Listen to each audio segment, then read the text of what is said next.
जिंदगी आपकी खुशियों से भरी रहे, नए साल पर यही हमारी शुभकामना।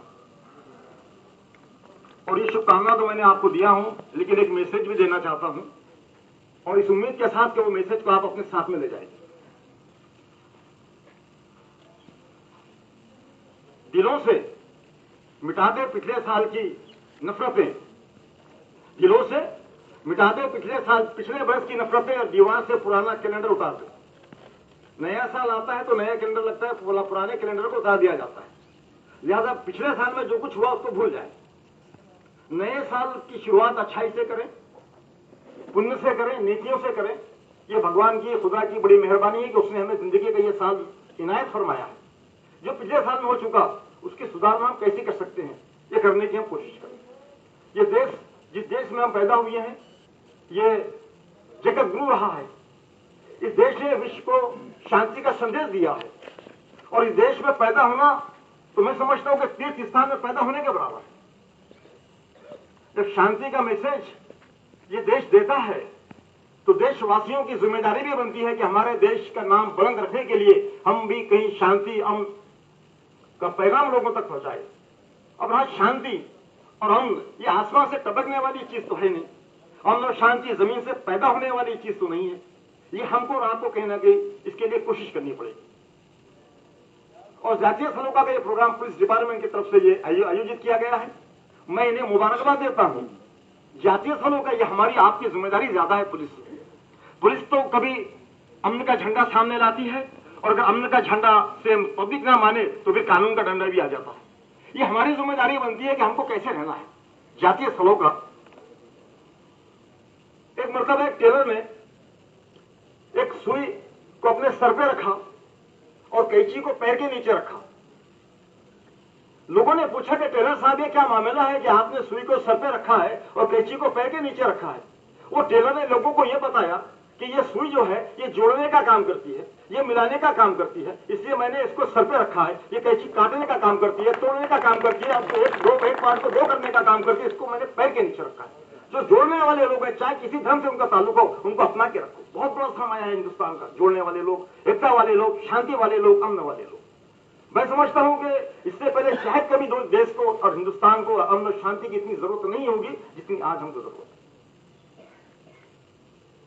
और अमन शांति के लिए,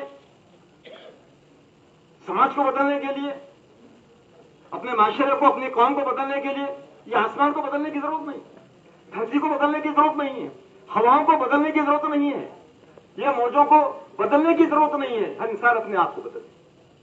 हम अपने आप को जब बदल लेंगे, सारा जग बदल जाएगा। आप देखिए कि हम जब घर बनाते हैं तो उसमें एसी, कूलर, हमारी घर को गाड़ी है तो उसमें कूलर ठंडा ठंडा, ऑफिस है तो ठंडा ठंडा। लेकिन सबसे बड़ी बात जो हमारा मस्तिष्क है, आप बोलते हैं हमारा डोका मत खराब करे, दिमाग खराब करेगा तो ऐसा करूंगा, ये दिमाग को सबसे पहले ठंडा बनाइए, इसमें कूलर फिट कीजिए। दिमाग अगर ठंडा होगा तो फिर ये तमाम हमारे हाथ पैर सब ठंडे काम करेगा, कोई गुस्सा नहीं आएगा। लिहाजा हमें कोशिश करें कि इस नए साल पर जीना एक कला है, लेकिन हंसकर जीना यह बड़ी कला है, और लोगों को हंसाते हुए जीना यह सबसे बड़ी कला है। अगर आप कोई तोहफा दे सकते हैं, कोई गिफ्ट दे सकते हैं लोगों को, तो उनके चेहरों को खुशियों से और मुस्कुराहटों से भर दो, यह बहुत बड़ा तोहफा आपका हो जाएगा। हम किसी से कर्ज ले सकते हैं, लेकिन अमन शांति कोई हमको देने वाला नहीं। अमन शांति हमको ही पैदा करनी पड़ेगी।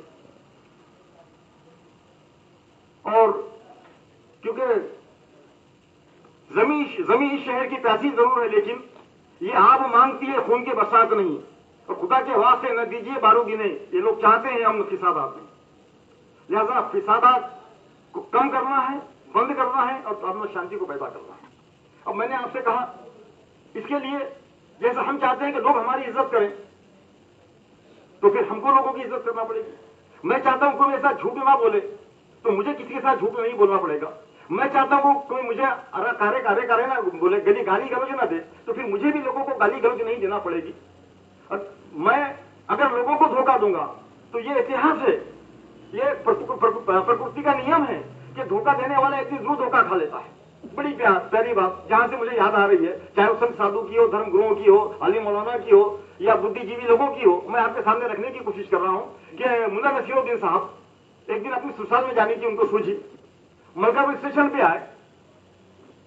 जब देखे गाड़ी के अंदर तो डिब्बा बहुत पैक था, पैर रखने को जगह नहीं। अगर ऐसे बैठे तो कैसे बैठे? आपको मालूम है अकबर के 9 रत्न थे, उसमें से ये बड़े होशियार।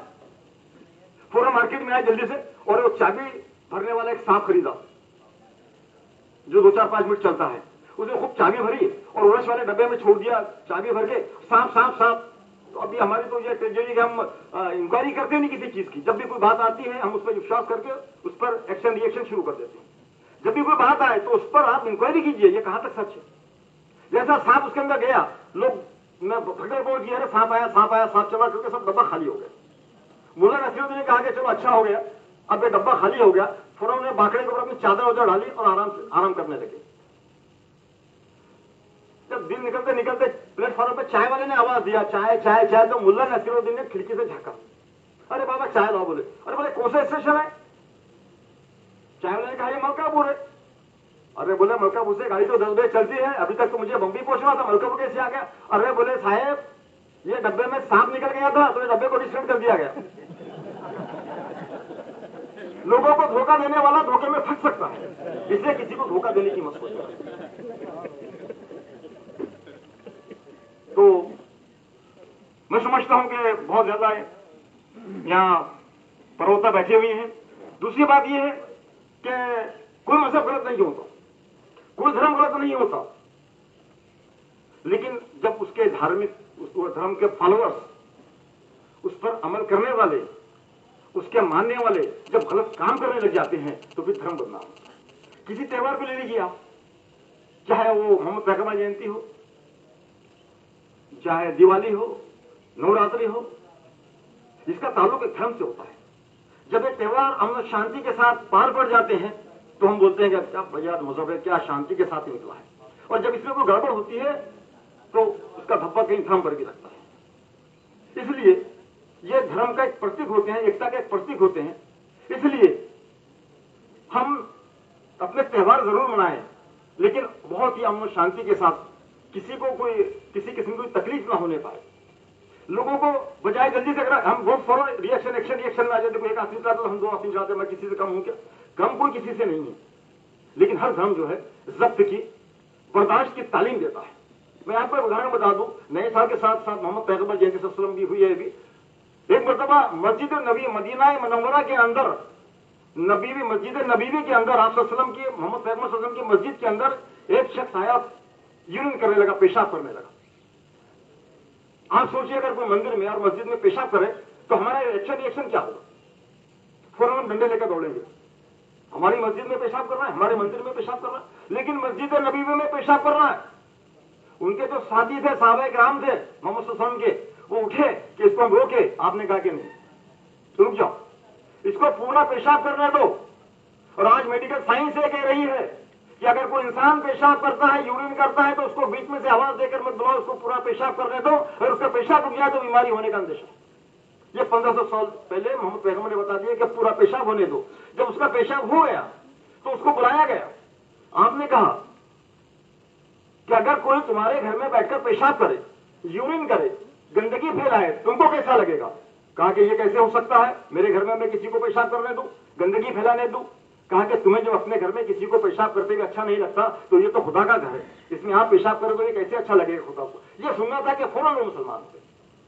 मैं इसलिए बार बार कहता हूं, जहां भी जाता हूं कि आप मंदिर में जाकर काम करें।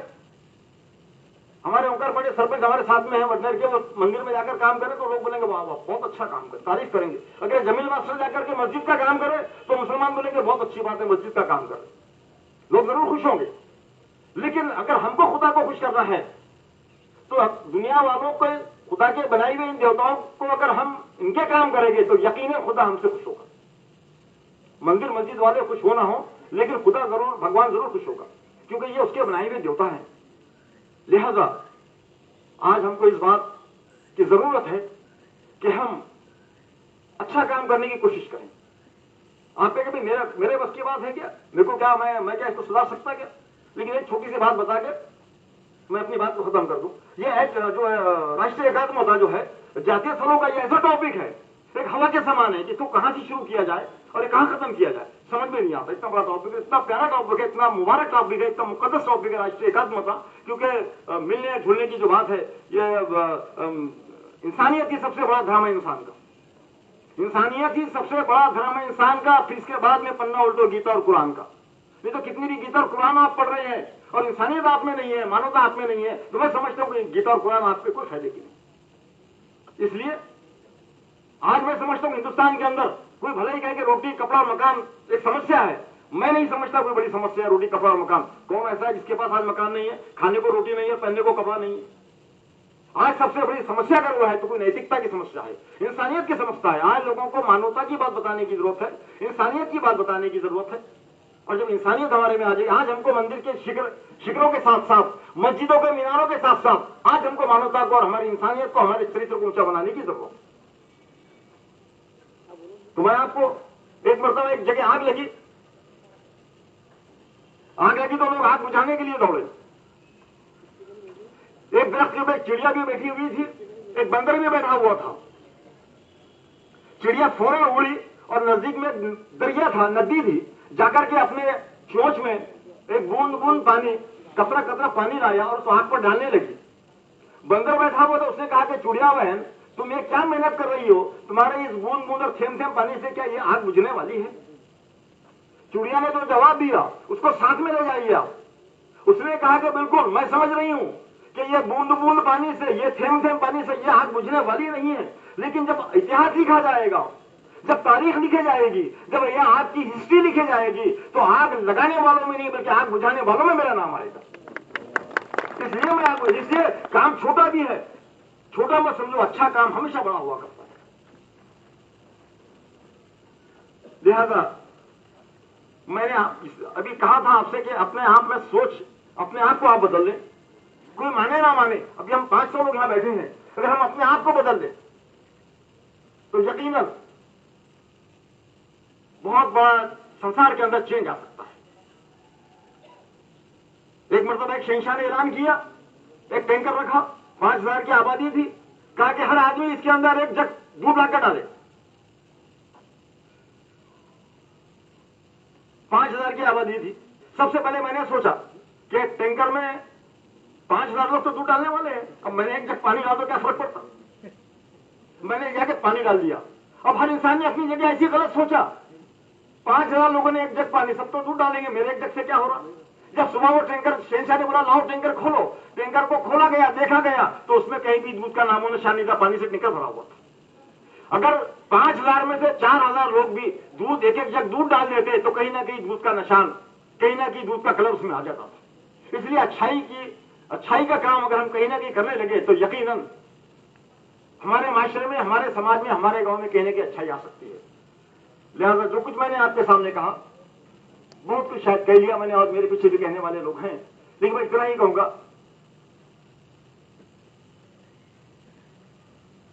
कि सियाह रात के सर से